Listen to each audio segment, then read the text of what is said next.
Breeze Nation, what is good? It's your boy Pat the Designer back at it again. Appreciate y'all for tuning in and rocking with us for another edition of the Windy City Breeze. Listen, some of you have talked about how, Pat, I love the podcast, but I often miss the lives. I often don't have an opportunity to finish things. Sometimes you post the clips and I miss some of the clips because there's another episode happening so fast. There's so much happening at once that you need somewhat of a, dare I say, a more condensed version of the show. And so I had this idea to try and give you a more condensed version with something like the Morning Breeze recap, the Daily Show recap, where I give you a short video, hit on some of the topics quick, and hopefully if you get the time, you get an opportunity to go to the full Daily Show to get the full nuance of the conversation. And so that's what this is. We did the Morning Breeze. Now here comes your Morning Breeze recap. Before I get into it though, I would like to know, let me know in the comments below, is this something that you guys value on the channel? Because if it is, it's something that we will continue to do here on the channel. I need to know if this is something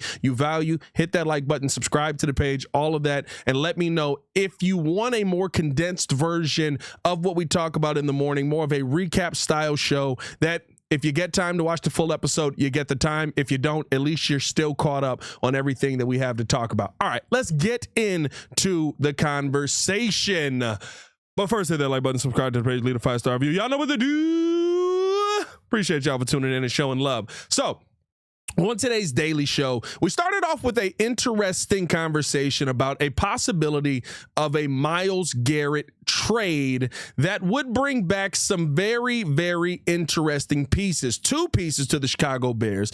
Number one, Cleveland will receive a 2025 first-round pick, 10th overall pick, a 2026 first-round pick, a 2025 second-round pick, the 41st overall pick, offensive tackle Karan Amagaji, and wide receiver Tyler Scott. In return, the Chicago Bears would receive Myles Garrett. They would receive cornerback Greg Newsome, a 2025 4th-round pick, 103rd overall, and a 2025 6th-round pick, 181st overall. Now, the problem with it, essentially, right, the Bears are getting back two impact pieces here. The problem with this is, though, Greg Newsome next season makes $13 million because of a club option that I believe has been picked up for him. And so now you've kind of got to optimize the cap space that you have on your team to include somebody like Greg Newsome coming back. I thought this trade was interesting because to me, you take Karan out, you take Tyler Scott out. If you told me I got to give up the 1st-round pick, 10th overall, I've got to give up the 2nd-round pick, 41st overall, and I've got to give up next year's 1st-round pick for Myles Garrett, I'm all in on that trade. My problem comes in, my issue with the trade comes in where you start to have a conversation about Greg Newsome, because while I do think he can have a bounce back season this year, kind of struggled a little bit this season.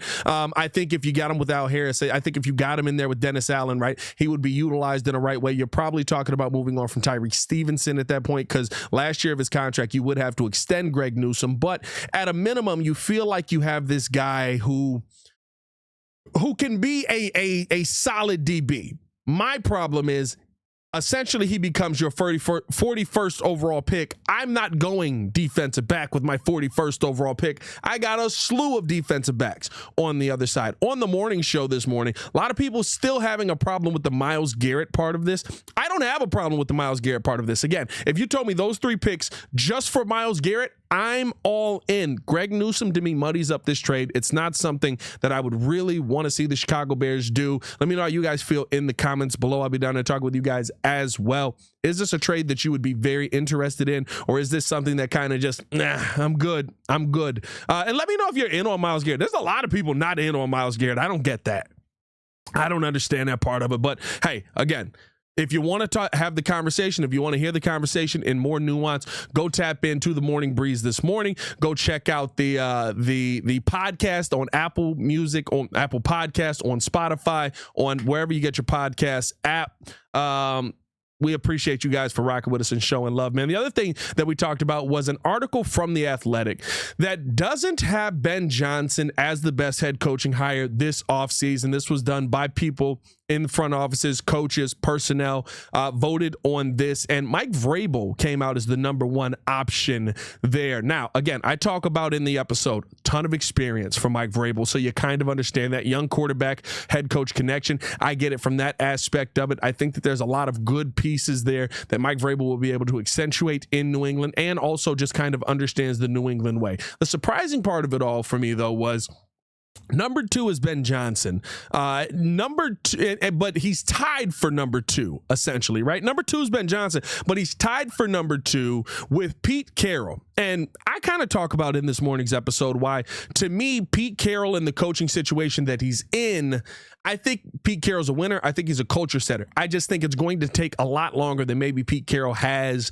to coach in Vegas. 73 years old. He's a freak of nature when it comes to, I hope to be Pete Carroll. You know what I mean? When I get to 73 years old, if I get to 73 years old, I hope to be Pete Carroll.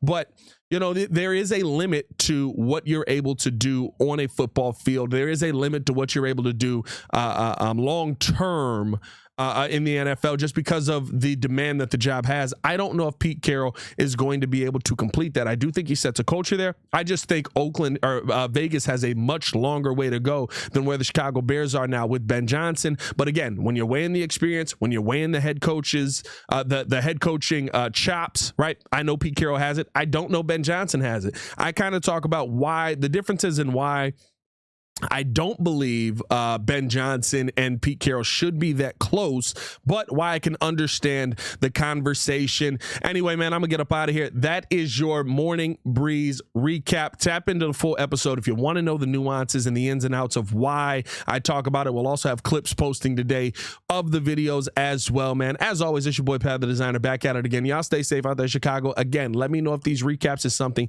that you value. Just staying up on the conversation and being able to tap into the show when you can. I'll be down in the comments talking with you guys as well. Y'all stay safe out there, Chicago. Bear down. One love. Peace.